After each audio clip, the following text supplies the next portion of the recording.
Academy, and Trader Z did let me know that we are doing the Christmas party as well. So I sent over information to Z and Dutch, and we're just going to go through those things. Hopefully, I can give you all exact dates this week. I've got multiple people that are on the pre-request list. Please send me a message. No obligation, but I will send you the information first. If you send me a message, support@carnivoretrading.com. Man, December is going to be great, but I'm really looking forward to California. We're going to see the sequoia trees. I'm looking forward to it, brother. Yeah, if you've never seen the sequoias, it's an unbelievable place. Those trees only grow in that specific altitude on that specific side of the Sierra Nevadas, I think. So that's our dog's name. Our girl's name is Sequoia. So we're really looking forward to going. Yeah, it'll be great. If you've never been, you should go.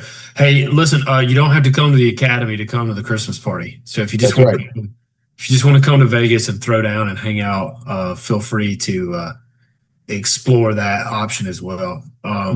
Hey, welcome. It's our 85th call. 15 more to go after this, and we'll be at 100. Unbelievable. It's August 17th. The year continues to fly by. Thank you for being here with us. Remember, we're not a registered investment advisor. Past performance, no guarantee of future results. All carnivore trading portfolios are hypothetical. Nothing on this call should be construed as individual investment advice, and you should always do your own damn research.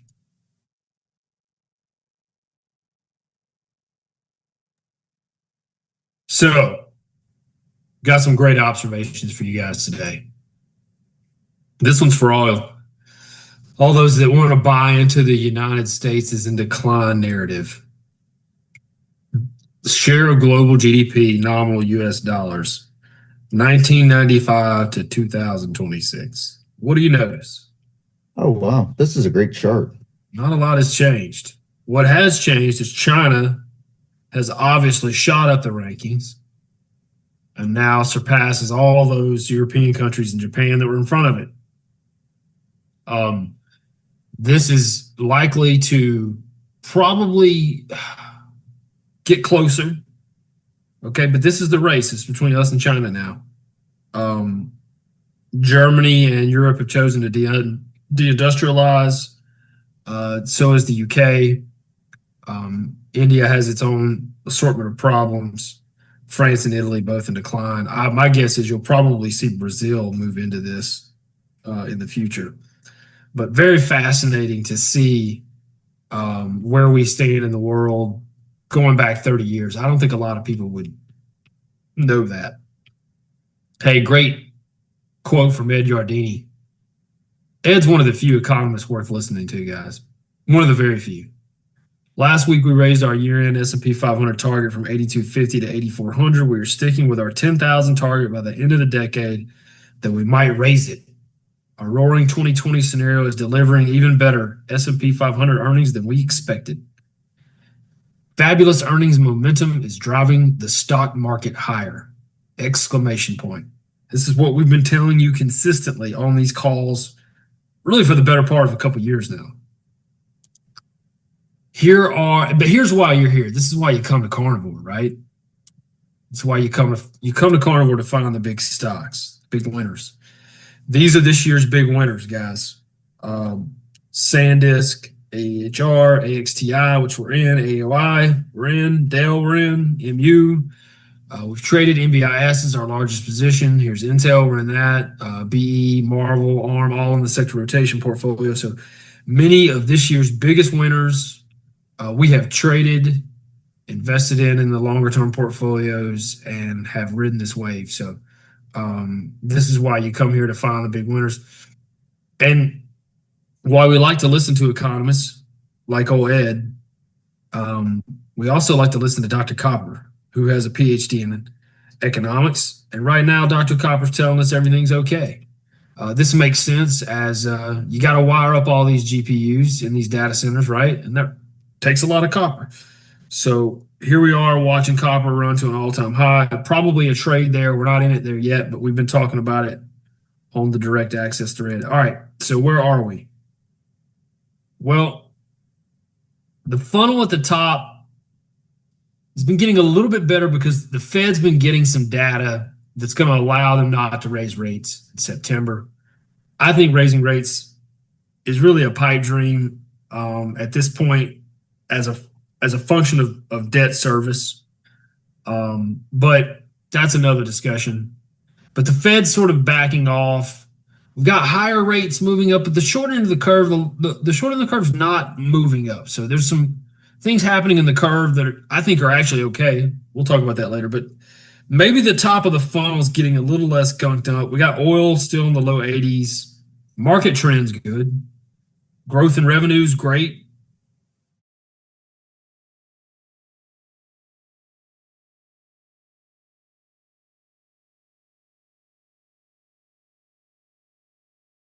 And the situation in Iran unwinding in a good way.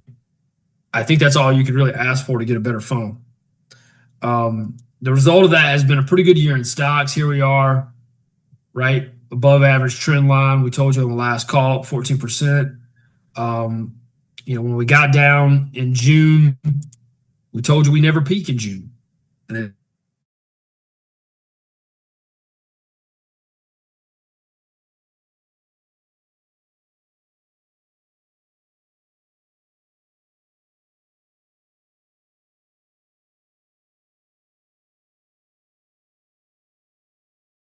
the better you are, the more you spend. So, here we are talking about AI again. People are like, oh my God, he's going to start talking about AI. The reason why we talk about AI so much is because it's the best performing sector and the best performing part of the stock market. So you talk about AI because the AI build out is where the winners are. SanDisk, Dell, Seagate, Micron, Intel, WDC, Marvel, Light, HPE, AMD. Here's our 2026 year returns. These are leaders in the S&P 500. Okay, this is what's driving the market's returns. And look at token use, guys. We're going to look at some of the fundamentals of AI right now. Yep. Token use is exploding. This is from Goldman. I mean, we're here. Okay? Look at what's going to happen in the future. This is not a trillion. We're in a quadrillion. I like the sound of that number. That's a big number, man. Quadrillion. Yeah. 400 quadrillion tokens used by AI agents, by physical AI agents alone. I mean, look at this. And, you can see it. If you're watching it, these factories in India are putting all these cameras on the worker's head and they're programming the AI to take their jobs. They're literally filming what they do all day to feed it into the machines so that they can take your job. Well, each one of those actions is going to burn a token, right? So you can't replace all these people if you don't have these data centers and these ability to process all this information via these tokens, right? So I think this is just a really fascinating chart. One I'll probably bring up on several calls to come, but token use is exploding. Hey, GPU rental rates are across the board increasing. I've got the old A100s down here in green. They're going up. Your new stuff's over here in purple. But everything's going up and to the right. Okay? Those are your rental prices on the GPUs. Here's a longer term chart going all the way back to January. But you see it up to the right. Okay? And what's happened, guys, is these GPUs are generating revenue for up to 9 years. And this changes everything. And we discussed this on Thursday on our DA call. This is why these neoclouds pump so hard. This is why NBIS ripped almost up to a new high. Why CoreWeave has been so hot. Because the bears like Michael Burry have been arguing that these GPUs would be obsolete in 2 to 3 years and that they should be depreciated out over that time frame. And if you depreciated them out of that time frame, then the earnings are being overstated. Well, reality is that these GPUs are running for 9 years. In fact, CoreWeave highlighted the fact that they just released a bunch of 5-year-old GPUs for another 4 years. So, Z, can I ask you a question since you're on this? Yeah. So Oracle also rents out GPUs. I know a lot of people don't know that, but why the stock, it's definitely not come back like the rest of them. Well, so look, Oracle is in the process of essentially becoming a neo cloud, and they've gone all in. And unlike the other hyperscalers, they didn't have the cap.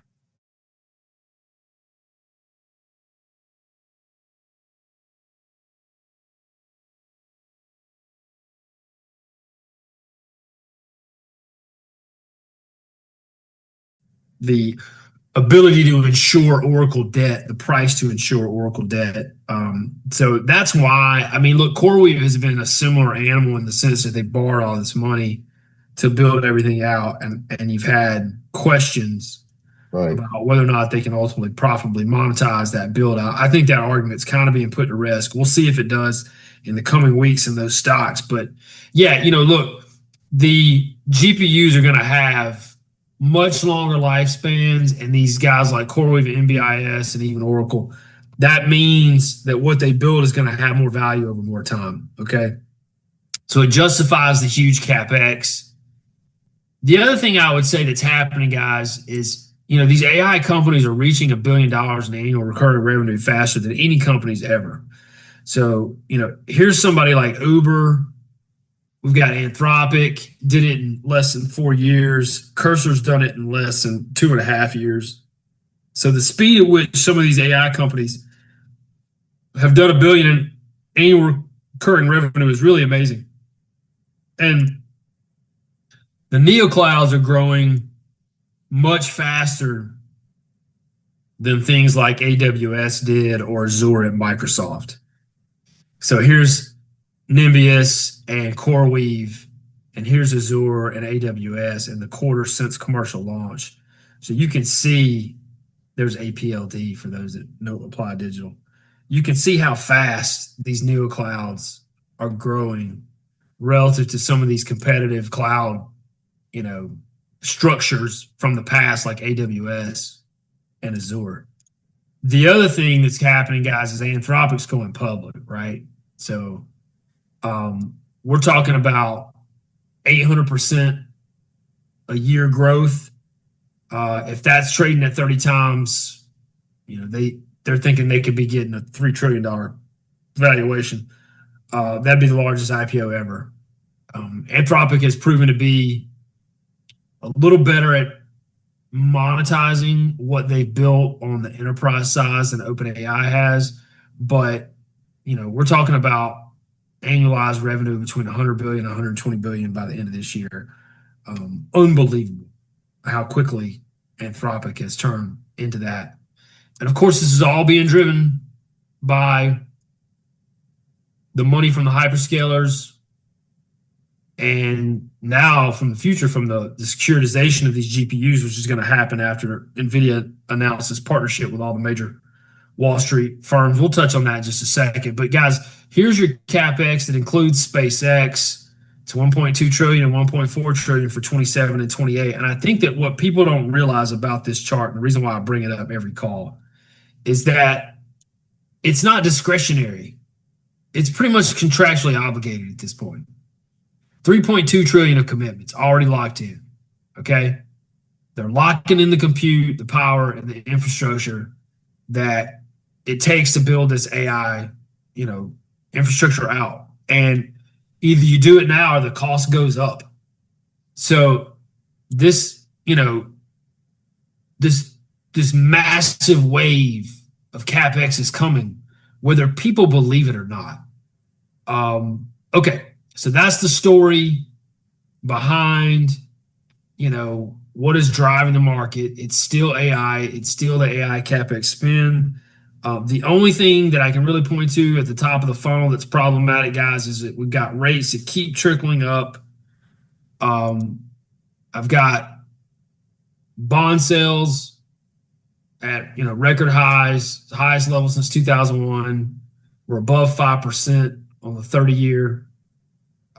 It's happening worldwide, and there's really no signs of any slowing down in our government's borrowing. This is where we're at. We're basically at 40 trillion. We've increased 552 billion since July 1st, which is kind of unbelievable. And so we've got a debt problem that really isn't, being addressed, or it's going to slow down. The only way out of this, guys, is to inflate the real cost of it down over decades, and of course try to grow GDP 3, 4, 5%, and outrun the debt. Maybe you can balance the budget like we did once in the 90s. You'll never probably pull this down, which is fine. It's part of being the world's reserve currency. Okay, this is part of it. I'm not going to go into some big academic discussion about why the country who has the world's reserve currency has to have these massive public debts, but they do. And here we are. So what I would point out, guys, is outside of the bond market, here's the long bonds, long duration treasuries, and Bitcoin, which of course is a long duration asset in itself. Everything's pretty good. Commodities leading the way, followed by small caps, values, converts, mid caps. Here's the NASDAQ 100, up 20%. REITs having a good year. So across the board, pretty good year for asset prices, except gold, tips, the bond market, and Bitcoin. Okay. I would point out that the situation in Korea has stabilized and is returning to sort of bull market status. We talked about that on the last call. That's a great thing. Driving stocks like Micron up. Gave our DA guys a great Micron put spread on Thursday. Hope you guys got in that. Still gone our way right out of the chute. So we're seeing the memory stocks come back with our friends in Korea, SK Hynix over in sector rotation portfolio. Thought that might be one of the missing pieces to this bull market getting going again. So it's good to see. Look, guys, we got a really good historical setup here. If we can get these midterms behind us without the commies taking over, they're going to win. The Dems are going to win the House, maybe. At least that's what Polymarket's telling. I'm not convinced just yet, but history still favors above average returns over a 1-year period when we don't have a recession, which we're not. We've got too much CapEx in the pipeline. So there's a good chance that 10 to 20% type returns are in the pipeline after this midterm. And that's what we're really trying to set up for. And we got a big announcement last week that's going to be a big part of that. Okay, because we've been talking about where's the money going to come from. We got to have more money. We need more liquidity. This build out needs more capital. And we got it from NVIDIA last week when they announced a partnership with all the major private equity groups and Wall Street to essentially securitize GPUs. Okay. NVIDIA is going to provide a little bit of a backstop on a case-by-case basis, but this really addresses a key funding bottleneck in the AI build-out. It lowers the cost of capital for companies like Envious and CoreWeave and others, and it really allows sort of the next layer of this to take place by accessing Wall Street, securitization, and NVIDIA as kind of a final backstop at a sort of residual level for some of these GPUs. I think this is brilliant. Some people will argue that it reeks a little bit of circular financing. I think it's better than a mortgage because it's a useful asset, and this debate's going to be ongoing. So we're going to see ultimately how this plays out. But I think it's way too early to call this anything but a positive for the market. And remember, guys, we've got a sort of twofold option here. We either embrace the US AI revolution against China and win. We do it through an all hands on deck build out through the ecosystem, semis, power, infrastructure, everything. That's the bull case. And we need more capital to get this across the finish line and win against China, guys. So the bear case is inflation, socialism, and obviously I think, guys, you're going to hear more and more as the midterms grow closer and closer about where we are politically as a nation, where the youth are in this nation, and how they seem to be embracing socialism. Some of them outright communism. We're not going to get into that on the call. That's for another call closer to the election. But really, I view this as an existential race for the building of the greatest weapon of all time, much like the Manhattan race was for building out the A bomb in World War II. We've been consistent in that sort of thought, and I think you're going to see it continue to play out, particularly when AI and drones become more interconnected as they are, and drones are a whole other discussion in themselves. Okay, the trend is good. We've got 4 or 5 on the trend model, looking to get back to 5. We need a little bit more upside from the NASDAQ to get there. We're getting a broader participation from tech, which is great. We've got a larger percentage of stocks above their 200-day moving average, which is good in the tech sector. That's because we're seeing software and semis work at the same time, which has been something that's been missing. Now we're up to 75% of the tech sector, which is kind of the mark you want to see. This is the first time in 219 trading days since we've had that, which is great. Okay. Long stretch where we didn't get above that threshold. And each time you have a very long stretch like that, and then you break the threshold, stocks, particularly tech stocks, continue to trend higher, 7.3% over the next 3 months. So that's what we're looking for.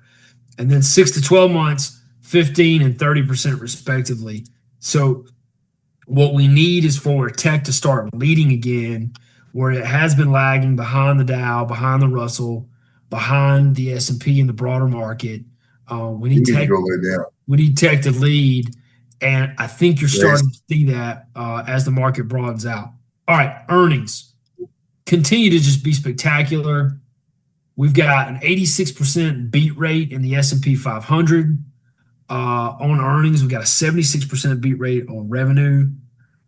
Just a really great earnings season by all accounts. I think you're seeing it with margins at record highs, as we've told you, 16% on the S&P. Just really incredible to see. But it's really not just the S&P and the large companies. Look at the Russell. We kind of had predicted this going into this year, how you would see the earnings growth in the Russell more so than anywhere else. And that's what's played out. It's possible that could be a continuation into 2028 as well, as a lot of Russell companies are benefiting from this AI CapEx spend. So you've got small caps finally entering the fray and joining. And then you've got guys in an environment where the hottest sector, semiconductors, the most important sector within this AI build out, has incredible margins and really good valuations. So here's margins like NVIDIA and Micron at 60%, all of memory near 60, Taiwan Semi at 50. So you've just got these fantastic margins within semiconductors. I think it's just really something that could probably drive these stocks higher as they make incredible profits in the coming quarters that probably continue to surprise people on the upside. And it's really just not semis, it's all of tech, guys. I mean, Dutch always jokes about me saying they make all the money. I mean, look, here it is. There's 4 companies on earth that clear $100 billion in profit. It's Alphabet, NVIDIA, Apple, and Microsoft. Okay, their net margins are all 30%. NVIDIA's are 55.6%. It's just absolutely incredible that you can run a business at that scale with 55.6% margins. So when we say these guys make all the money, they do, and they make it at a level of profitability that's really unheard of historically. And with that, you've got this insanely profitable, fast-growing semiconductor company with 50% margins, and it's trading at its lowest multiple in 6 years. And so why does Trader Z constantly talk about NVIDIA? And if you've been on these calls since the beginning, or if you've been at Carnivore for a while, you've known that Trader Z has been talking about NVIDIA since we've been here.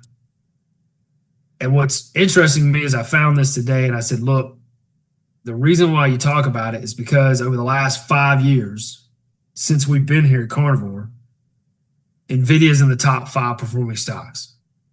How hard was that?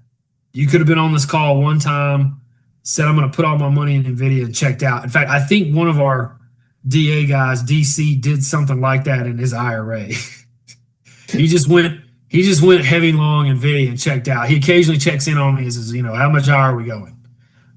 But this is the poster child. Look where NVIDIA stands on the 5, the 10, the 15, and the 20-year chart.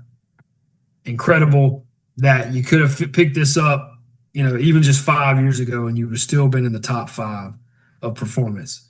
And look, tech looks attractive here. Okay, we've gotten cheaper as they're earning more, as their profits have increased, their multiples have come down because the stocks have not kept pace with the fast earnings growth.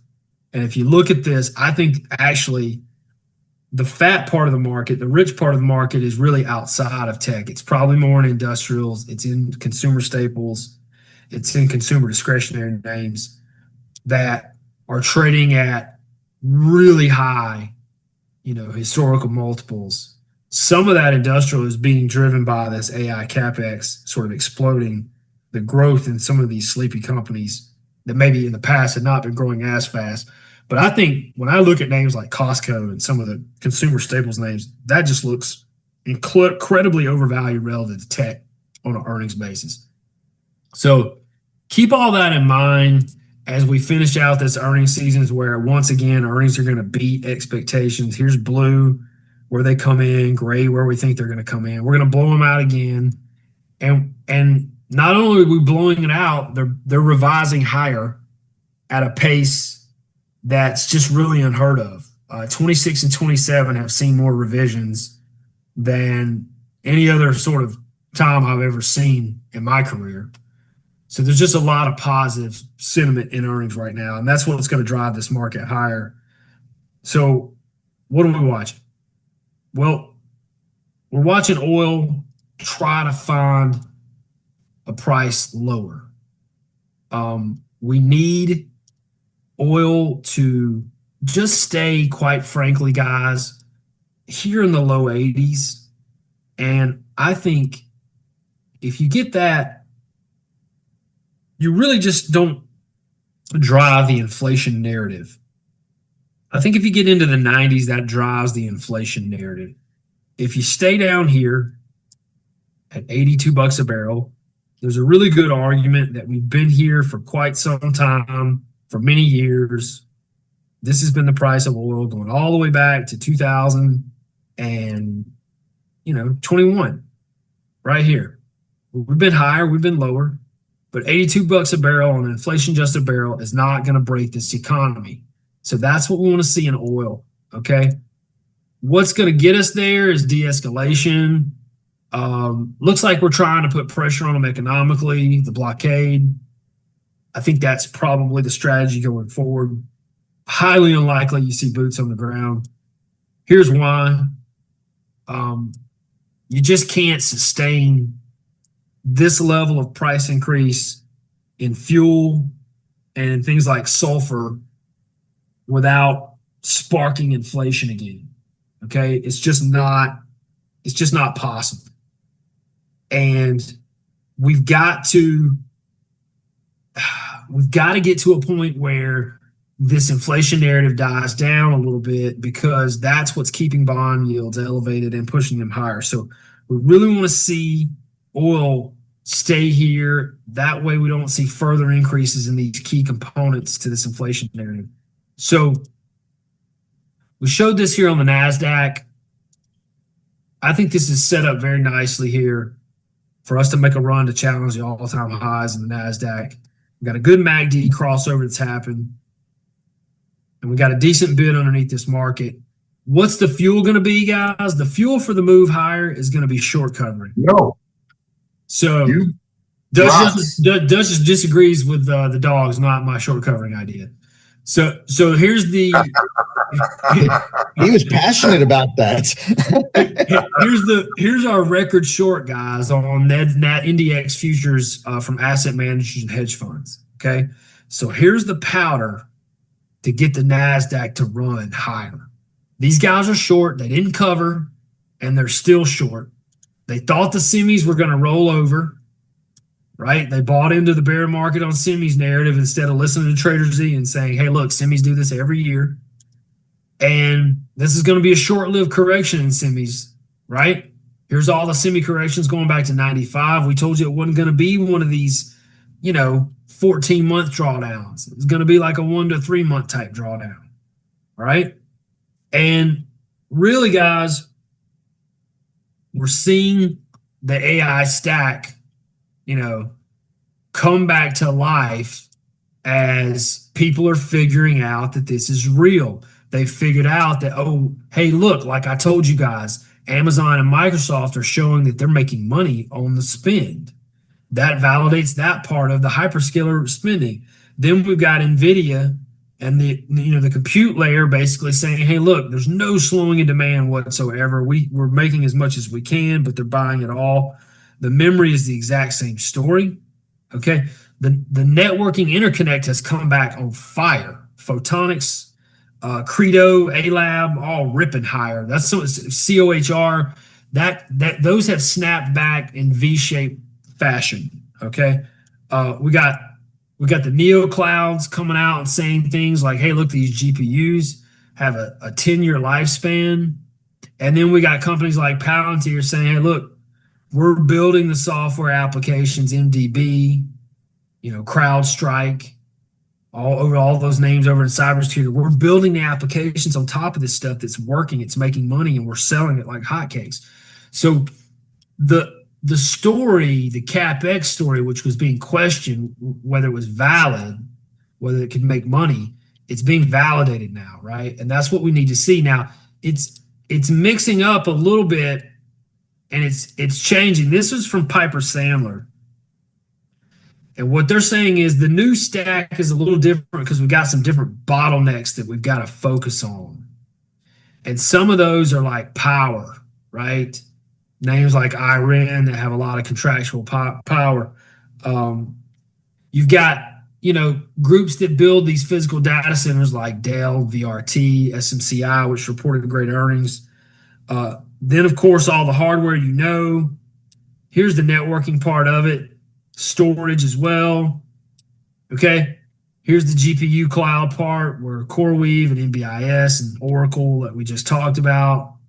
And then we added net to the sector rotation last week. So, the various components, players, winners, losers, it's shifting, it's changing, but that's why you come here, because we're on top of it, right? And we're following these names.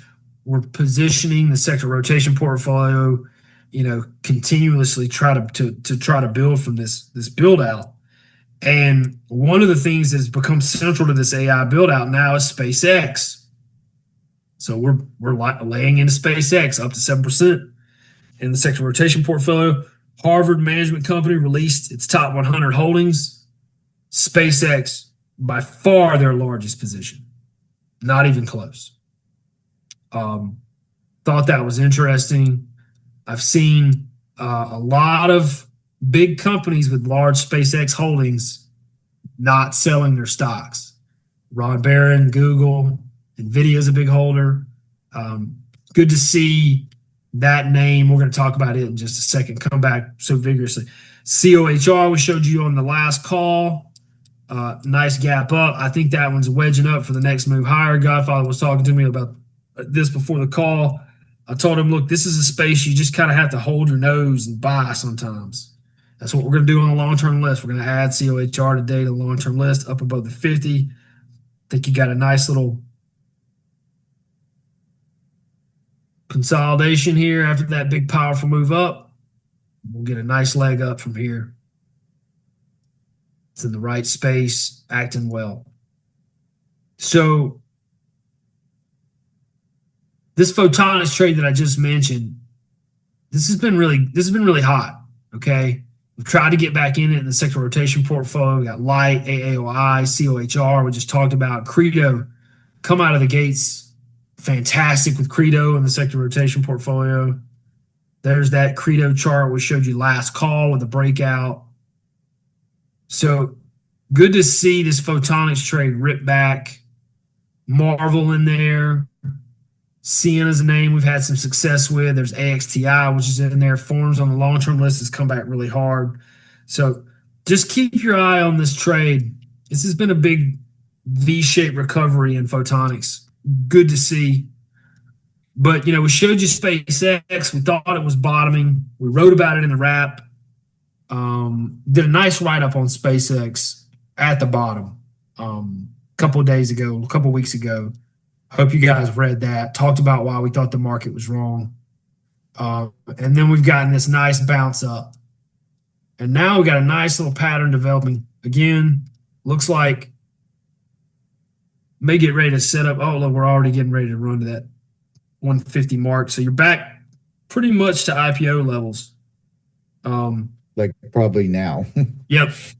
And it's been a really volatile ride, but one you want to keep your eye on because now SpaceX is clearly an AI company and it's part of the AI CapEx spend. In fact, as I showed you, it's one of the major players added there in purple. I think they've underestimated what SpaceX is going to contribute based on the latest numbers from SpaceX and their quarterly conference call. Well, look what happened a couple weeks ago when you switched over to your Starlink from your land base, and you just completely clear. So the Starlink component of SpaceX is already a huge cash cow, and will continue to be as the use cases for Starlink increases. I know that HughesNet is really struggling, and I know another satellite player just went out of business. They had a couple 100,000 subscribers that will immediately go over to Starlink. And guys, some of that stuff is like, industrial usage. Like you've got to have an internet connection at some remote, data station or recording station or whatever. So there's a lot of use cases for Starlink that aren't even just homes. We showed you ONDS on the last call. Look, this drone trade is back, and important to watch because this was one of those themes that had gotten destroyed, and we're getting a sell off today. That's okay. We'll look for a bounce in the coming days, maybe. But drones becoming so important militarily, guys. Drones and AI. If we don't get together and win this race, we are really quickly going to lose our superiority on the battlefield. UMAC had a banger of a week last week. Guys, this is the key component manufacturer for drones in the US. So we've got to take back these supply chains and onshore them in the United States. You cannot get your drone components from China. It's dangerous. So we've got to get companies like UMAC up to speed. This is a $1.7 billion company. This one's going higher, guys. Keep your eye on it. It's tough to trade because it's really volatile, but we've been in and out successfully, I think, a few times. So the only other thing I've noticed is the gold stocks have bottomed. I think gold may have bottomed. Dutch thinks so too at 4,000. Want to see, the big dogs like NEM, which is acting really well, and Barrick continue to act well. We traded gold alongside even the sector rotation portfolio. I'd love to be able to reintroduce it back into the mix because it's a good diversifier. But I got my eye on all these gold stocks, guys. They are really cheap based on earnings and cash flow, given where the price of gold is. They had a big sell-off and correction, and $4,300 an ounce really works for a lot of these gold miners. Barrick and Newmont being two of the big dogs that we track pretty closely. The royalty names also coming back. Those are my favorite, of course. Better business model. But, good to see gold kind of coming back because I think that possibly means that we're going to get to a point on the long bond where, we do finally catch a bid. Hopefully sooner rather than later. Here we are right back down at that 81, 82 mark that I keep telling you is very important that we hold in the coming weeks. So keep your eye on the TLT and the long bond. Outside of that, guys, just a couple of stocks I want to highlight. COHR I just mentioned was a great performer last week. We're going to throw that on the long-term list. We're going to also put OUST on the long-term list. I think That's this one's doing going to really be, good today. yeah, this one's going to be a key player in the robotics build out. I mentioned this one to the DA guys last night, pretty late. This is some really good stuff coming out of this company fundamentally. I also like this long-term chart. This is a washed out name that's been really kind of coming back strong. Got up to, let's see, 177 bucks once. So really a key player in LiDAR and robotics. We like that. We like that trade. Like this setup too. Okay, we've got several charts that look like this. This is AAOI, but this is that photonics trade that I just mentioned. Here we go right here. You see we're getting just above the 50 on a lot of these names again, and we're back up to this area where we had a fair amount of support. So that's going to act as resistance. So what you want to see is these names continue to power up through that. This looks a little better on the weekly, okay? But I think the, photonics trade is one you want to watch very, very carefully. It has several charts, light, COHR, AAOI, all looking pretty good here. All right, let's look at our best sectors. We got oil and gas at the top, commercial service and staffing, consumer electronic names. But then we got computer software security. So that's our CrowdStrike, Palo Alto, Fortinet. We got computer software, medical computer software, hardware. We got business equipment supplies, oil and gas shipping, and internet networking cracking into the top 10 in computer software enterprise. So we got a lot of software, which is good because we got, as I said, we got software and semis working at the same time. It's been a long time, guys. It's a great sign for tech. What I want to see now is for oil and gas to move down and commercial services and staffing to move down. Some of these non-tech sectors to move away. Okay. That'd be great. On the systems front, we got some improvement from the color guard. We almost went full green last week. Not quite, but we are up in the trim model. Color guard and VectorVest systems, fairly bullish. But over in IBD land, they're really bullish. They're 100% fully invested, market surge as well. So you've got 100% exposure in those, Dutchman? Yeah. Talk to me about where we're at this morning. All right, let me find where am I? Where are you guys? There you are. Okay. Hello. We hear you, but we don't see. Right. There you are. There he is. Here we go. Well, we're doing good. We're piling back. Largest positions, NAVN, slightly profitable. IREN's got a little ways to go, but it's running up. Lunar, it's our banger. It's been really got a great bid on it. Every time you look to want to sell it because it peels back, it catches a bid and wants to keep coming on up. So, buddy, thanks for mentioning this because this is the classic. Space has put in a classic V-shaped bottom. Look at that. Right. So we've got SpaceX in here too, but Lunar is the third largest position, and then Keys, which has a KEYS, another optics play. It's got earnings coming tomorrow. The great thing about Lunar, by the way, to go back to that, is that they had earnings and they gapped up a little bit, and they held, and they continue. They're showing continued accumulation here. So I really like seeing that kind of action. The worst thing in the world is when you get a great earnings or whatever, and then it just peels off and everybody's selling into it, right?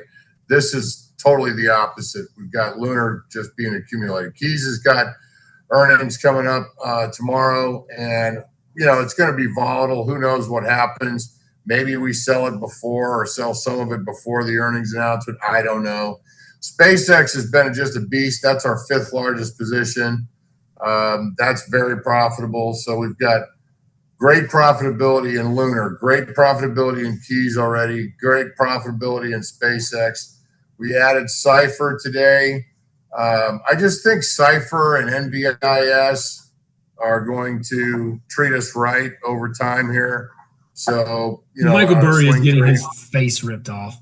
Oh, So What's I had to say that. I had to interject and say Michael Burry. Oh, Michael Burry he's got to look. I don't know if he's probably already covered, but the bottom line is the guy's looking at 12 points or 20 points every day, ripping his face up.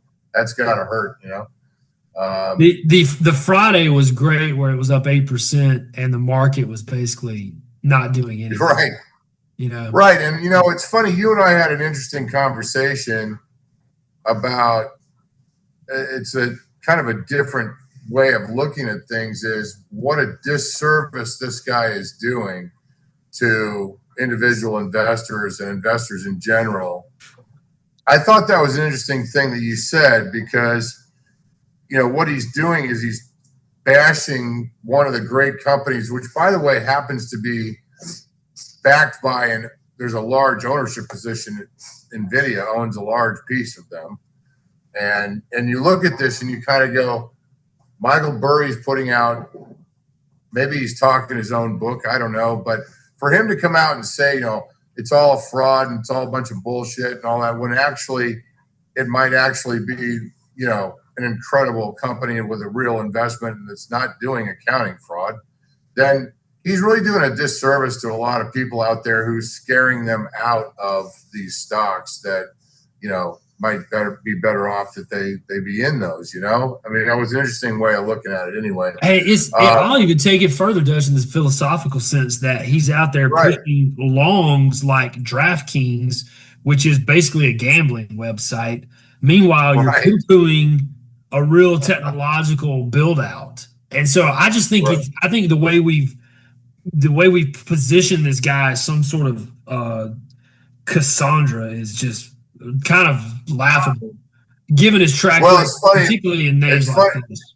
Well, it's the guy who wrote the article. I just couldn't resist. I had to send him an email. I said, this guy's been wrong 99 out of 100 times. I said, why don't you write an article about what his track record is when he's out there bashing a company and you say, all right, Michael Burry came out and bashed this company. However, the last 9 out of 10 things that he said, he's got his face ripped off. Let's put the context in place here. Okay. So that way, at least people know that, hey, well, maybe I shouldn't listen to this guy. I don't know. He's short Oracle too. We'll see if he or Larry is right ultimately. Once again, betting against Larry or betting against Elon, it's usually not a good play. Larry's got too many levers to pull. My God. All right. So anyway, to round it out, we've got NBIS and Cipher in kind of the middle of the pack of our ownership, and then we've got Everpure, we've got RCAT, we added Rocket Labs today, and then we've got an interesting one with this Churchill Capital, which already is very profitable because it's up over.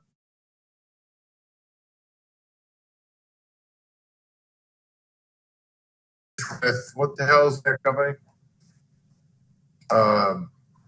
It's merging with that robotics company. Starts with an I think. Anyway, I sent out some information on it over the weekend.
long story short is CCXI, I think, could be one of those sort of weird little niche plays that, we have an explosive day.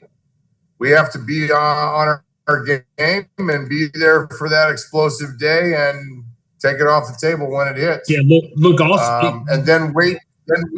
And by the way, don't fall in love with this thing, okay? Because if it does go public and all of a sudden we get a spike to $55 a share and you've made a big profit, don't get all wacky about how, gee, I really want to own Agility and all that kind of stuff, because usually the way these things do is they'll peel back and they come back down and they give you a chance to get back in and after things stabilize. And it may take several months for it to stabilize, for the stock to stabilize. Okay. So just don't fall in love with these things. Was SPACs are tough, because remember, there's a guy named Michael Klein who owns 25% of this thing and of the SPAC. And after this thing spikes and it's out there and he has a chance to get out of his 25%, he's going to be selling right into your face every day. So, because that's what he does, because he has to have money to make the next SPAC. Okay. And that's how he makes his money. So anyway, just keep in mind that there's a lot of shareholders in SPACs that are going to be selling into your face. So your first bet on the sell side on a spike, on a euphoric spike, is probably your best. And then, ignore it for a while and come back to it later after it's stable. What Dutch is telling you is you found this before the public euphoria comes in, because they've discovered it's a future robotics play. When that happens, sell into the euphoria. That's right. You're early here. All right, Dutchman, is that it on the short-term list? You got anything else? Well, let me just wrap up the performance. We're now finally squarely in the profit for year to date, about 4.5% year to date on this. So we've gone from being way down to we pretty much put 100% gain on the short-term account this month so far. So we're up 99.5% month to date. We're up 4.8% year to date. Our $250,000 account that we start with every year went all the way down to about 121,000 at one point. After being at 350,000, went down to 121 in the horrible July. And now we are back. We are profitable. We're in the black. And now, like I told Trader Z over the weekend, now we do what we do every year. We grind it out to where we get to 100% gain at least every year. That's the goal. So been a great comeback this month. A lot more to come. Y'all stick around. Lots of opportunities in this market. We're liking what we see going forward. All right. To the sector rotation portfolio, we had a couple trades at the end of last week. I sold PER, so of course it's going to scream back today. I sold Hut and Cypher because my entry had been bad. Didn't really want to sell them, but wanted to buy some other things.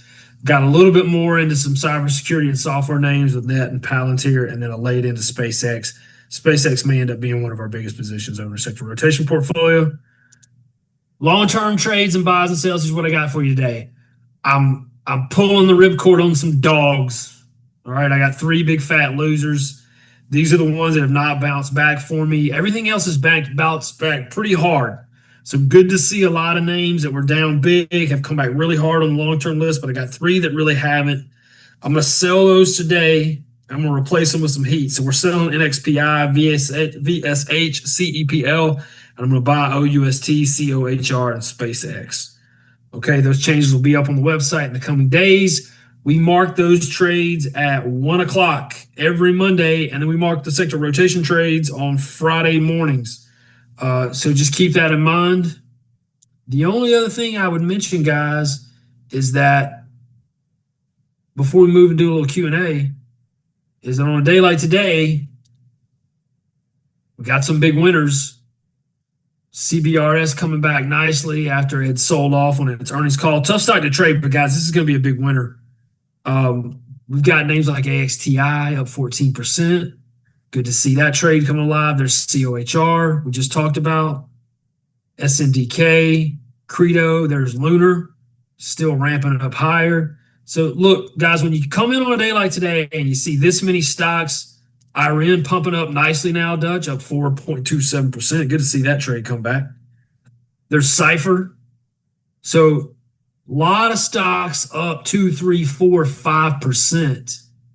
You got to find those kind of stocks, even on a day where the market, look, we got an S&P kind of treading water, but we got some big winners, right? Memory's up big today. Look at Micron, SK Hynix, ASML has come back strongly. NVIDIA continues to work. There's Palantir. So you've got winners. You want to be where the winning is. Seeing Bitcoin react okay today, back up above 64. Nice little jump. Seeing that in Ethereum and Solana as well. Look, one of the reasons why I am positive software and I'm positive tech is because crypto has stopped going down as well. We're not going up yet, but we're not going down anymore either.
Hopefully, next leg will be up. Good question. It's in the right sector. Had a nasty correction, but I think you're getting the V-shaped recovery. So give that one a little bit of time. Maybe it'll work its way back up to 45. Hey, next resistance would be moving average here at about 46. Good question. Yep. And let's see, Mike B asked about your thoughts on CBRS. I know you're buying in the long term, I think. Yeah, so I didn't buy it today on the long-term list, but I may. It may get put on. It's really choppy. It probably is not one for us to trade because of the way it moves. But this is a story that I just fundamentally believe this is going to be a big company, guys. The chips they're making are really something else. They use the entire wafer. I don't know how to explain this other than to show you a picture, maybe.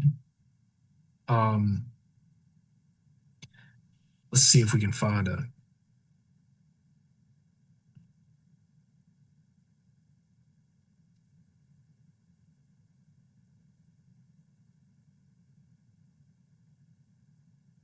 There you go. World's largest and most powerful AI chip.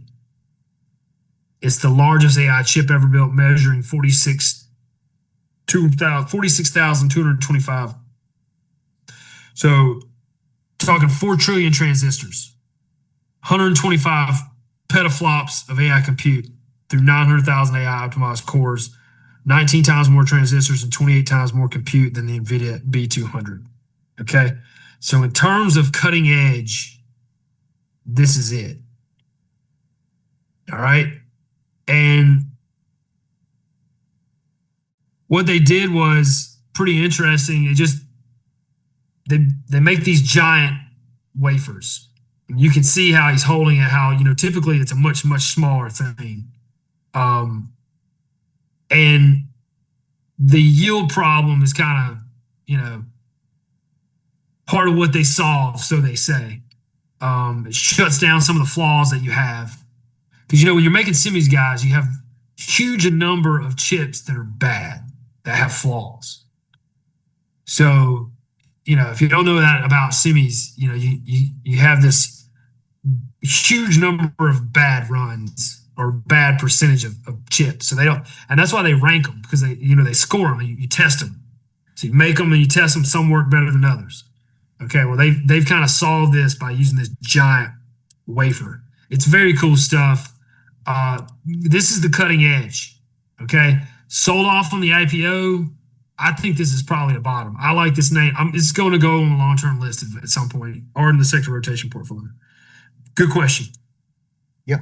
And let's see. I know we've got a couple of questions here on the TVRD move. I know we sold it, but a couple of people didn't get out in time. And just wondering what your thoughts are. Dutch, you got any thoughts on TVRD here?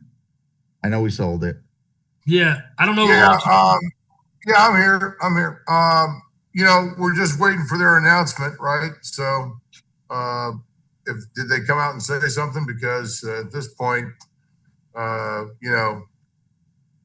got tired of waiting for them to make an announcement here. But it looks to me like, we've kind of dished out here, and we're moving back up to the 250 level. So here's the Wednesday, August 19th is when they're going to announce the clinical potential of the TTI 109 ulcerative colitis treatment.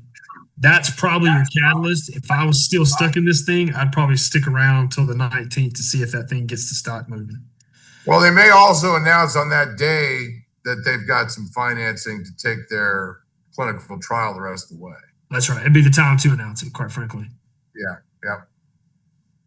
So yeah, look, if I were gonna, I'd wait till that trial comes out. I mean, look, that's the play. If they got good results, obviously they're gonna say positive things, and the stock should respond positively. So to answer your question, I would say I'd let it play out at least for this week for sure. If you had a place to hold it where you didn't have to look at it, it'd be a Yeah, move it to your long-term account. Check back with us next week. Let's see what they had to say. Let's see if Susie wants to know, do you still like the copper trade, SCCO, FCX, and of course? Yeah. So, hey, here we are. Let's go through them all, Susie. Here's Tech, SCCO, FCX. All look great. Had a little pullback. So, we got up and kind of tested that pivot, kind of brought back down, but you held the 50. This is just more consolidation. There's your weekly. Looks much cleaner, Susie. See, the weekly looks a lot better. So if you're in, just stay in. Those are going to come your way. Across the board, all catching a bid today. And, Susie, if you look at these charts, these are all pretty clean, sideways weekly consolidation. It also gives us something out of tech to trade in the metals. But I like all of these across the board, and I'd just be patient for that breakout. The best name for blue chip holders is FCX. I think the hottest name in terms of relative strength in market surge is probably SCCO. Let's see.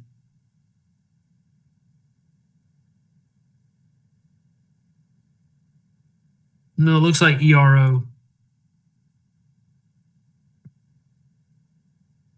Do they put them all as just metals, or is it just copper? They don't break them down into copper. They're just going to be metals. So FCX. That's not good. Lay down. Relax.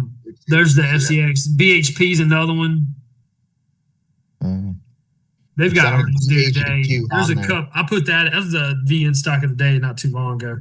Look, this would be a trade in metals outside of gold and silver. This would give you a diversifier. But keep your eye. Yeah, I think, look, the other argument I would make about BHP is you're sitting on some long-term support resistance. Once this thing cracks 90, we're probably going to go much higher. FCX, very similar. FCX has support here at 62. So when you zoom out, you can really kind of see it clearer. this is kind of all just consolidation here at 60. This is choppy, but next leg's up. Good question, Susie. Looking forward to seeing you and Vinny out there, California. Yeah, and on this one, maybe a good Dutch question because it looks like a saw blade to me. But AMPH, I know we've traded it before, but they had missed earnings before, but really beat earnings this last time. Is it recovering or is it saw blading down again? AMPH or Amphenol? Yeah. AMPH? AMPH, yep. Dutch, you got any thoughts on this one? Is that a saw blade like we discussed, or is it a turnaround because of the earnings? Look, you got a series of like at least higher lows. That's not very impulsive though, because there's a lot of overlap. You're Sorry, gonna run into this trend line the other way now too. Yeah, I was going to say, I mean, just one of those. I don't trust stocks that drop and then recover, then drop again, then recover. Then, I mean, the next move on this one, if I had to put money on it, would be down to 17 again. Yeah. I would say based on this chart, based on the sector strength, and then zooming out a little bit, 3 years, this is kind of, hey, if you were at the academy and you asked me about this, I would say find a stock chart that's doing the exact opposite. Yeah, actually, that's the thing that Trader Z does in the academy. Really shows you real quick how he just goes right to one of his systems and says, types in the symbol of the stock that you're interested in there, and then he finds the one that's actually strong. Right. So AMPH, he's going to do it right here for you. So let's take a look. So AGN kind of comes up. That's not a great, but there's CORT. I have seen that one. That one's been on fire. LQDA has been a leader in the IBD world for a while. Hated that we missed it, but you can see that's been a real good stock. KNSA has been another winner. I think my boy Bradley asked about this one. Bradley had picked off a couple of good farmer names. He had been following that IBD list. In fact, look, KNSA looks like it's set up for another leg higher. You've been bouncing here around 80. So, yeah, here would be the exact what we're talking about, Dutch. Pharmaceutical name, better chart, better score, better ranking. This one's a 96 relative strength with a composite rating of 89. I think LQDA is going to be probably your best with a, let's see. No, composite's 82 there too. So, yeah, look, most of these pharma names are in the 80s. Most of them, the composites are only 89 because, you got a 3-month relative strength that's not that great, and the group relative strength is still not that great either. But I would also make that argument. I probably wouldn't be trading pharmaceuticals when I've got so many red hot, AI build out names to play from that are up big. I've got to tell you, I've been scaling into CR. I looked at the companies that NVIDIA has big stakes in. All right.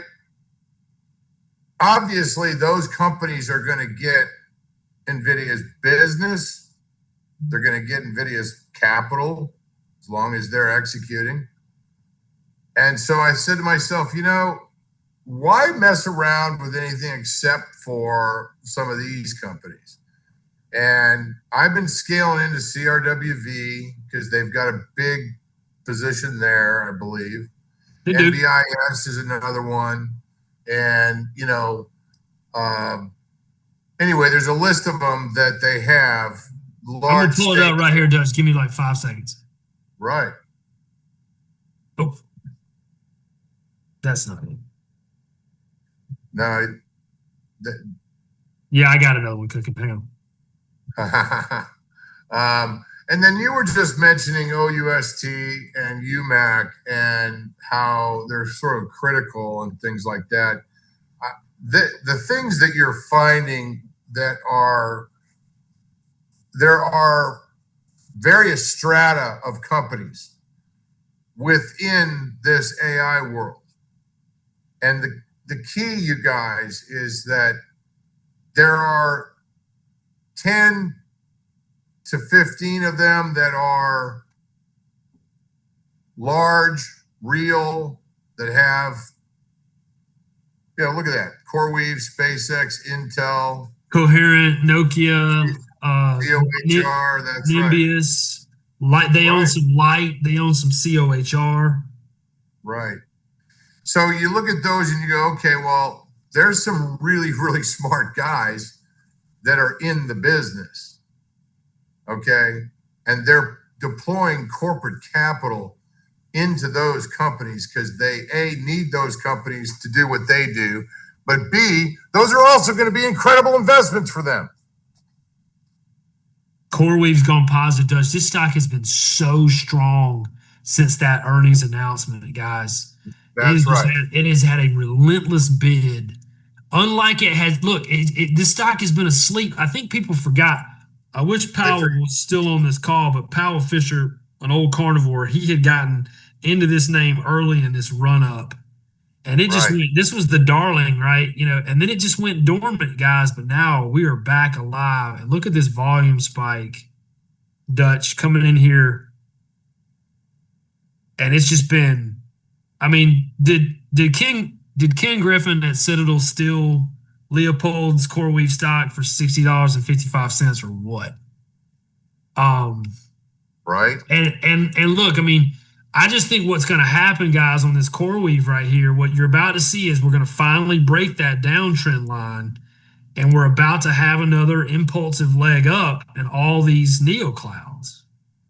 It's going to happen in Iran too. It's Iran, Cypher, all these guys. Look, so zoom out, same chart, Dutch. Zoom out 3 years.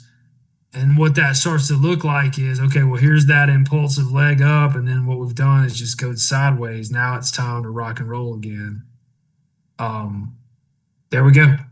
So look, NVIDIA has invested in these names, the neoclouds, the CoreWeaves, the photonics names like COHR and Light, which COHR continues to run. But Dutch, I think looking at what NVIDIA is putting their money behind is I mean, we've been trying to do it all along, and we'll keep doing it here on the calls with you guys.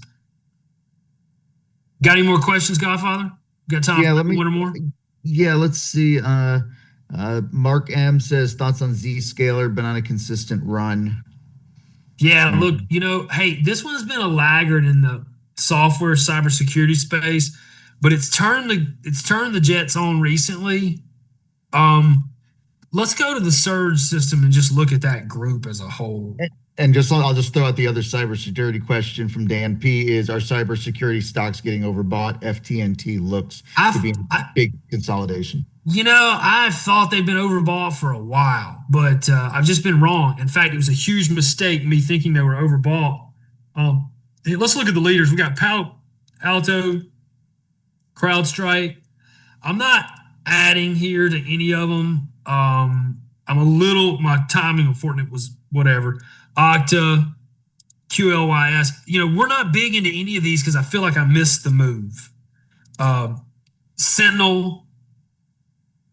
So, I wish I had been in, but I'm not. I think now what I want to do is just let them correct. Maybe with Fortnite, just see if it just kind of trades sideways, and if I can stay long, I'll stay in sideways while it bases out. But I don't think you want to chase here. They all are about to announce earnings, so we got this earnings season coming up. Maybe that's the next catalyst. But when I look at cybersecurity compared to semiconductors, they just look really expensive. So good question. Are they a little overbought? Maybe. Do we need to go sideways? I think we are. So I'm not piling into that sector right here. That's more one I kind of missed. I should have been buying them down here, and we should have made a lot of money off of them, but I didn't because the whole time I thought, I don't know if I can keep running. So we'll see. And let's see. I'll just tell you the three I have left. I got still holding DGNX with covered calls. Any thoughts And you know what? Look, I think if I was still long this turd, I would still stay. There's a couple of names out there in crypto, like Tron, the stock, Bitcoin was on DGNX. the high, I think, earlier for the call. I think this one's maybe bottoming out with the rest. I sold, but it's popped today. MSTR, I think's bottomed, although I wouldn't necessarily chase it here. Circle's probably the one I might play eventually. They just print money. That looks like a double bottom to me. So out of all the crypto stock names, Circle's the blue chip company that makes money. Looks like it's double bottomed. Need to break that downtrend line. That's a crooked downtrend line. There we go. If I were still long DGNX, I'd probably just stay long on the idea that Solana has bottomed, all the crypto's bottomed, and I'm going to get a chance to maybe participate in a move up, back to 80K. Look, here's the thing about crypto. Crypto hasn't been going down since February. Bitcoin's where it was in February. ETH is where it was in February. Solana's where it was in February. So we've done nothing. This looks like a long-term slow bottom. I don't think it's going to explode up like a V-shaped bottom or anything like that. So there's no need to chase it. But if I was long, I'd probably just stay long. What else you got, Godfather? Yeah, I got two more left. Tom W says, what about SIVEF now? Yeah, I like it here. It's coming back nicely. Thanks for asking about this one. Yeah, I think you're back in here on the Photonics trade. This one should run back up to the peak. I hope some of you took profits up here when I told you to. Because I got asked a few times. I said, hey, take half off. Well, if you took half off, maybe you buy some more back here. Yeah. That one's back. Tom, hope we see you at the December Academy. And last one is James S. asks about BB at BlackBerry. Hey, you know what? I don't like the way this is shaping up here. I've been watching this one. I need for this chart to stop this second shoulder roll over here immediately.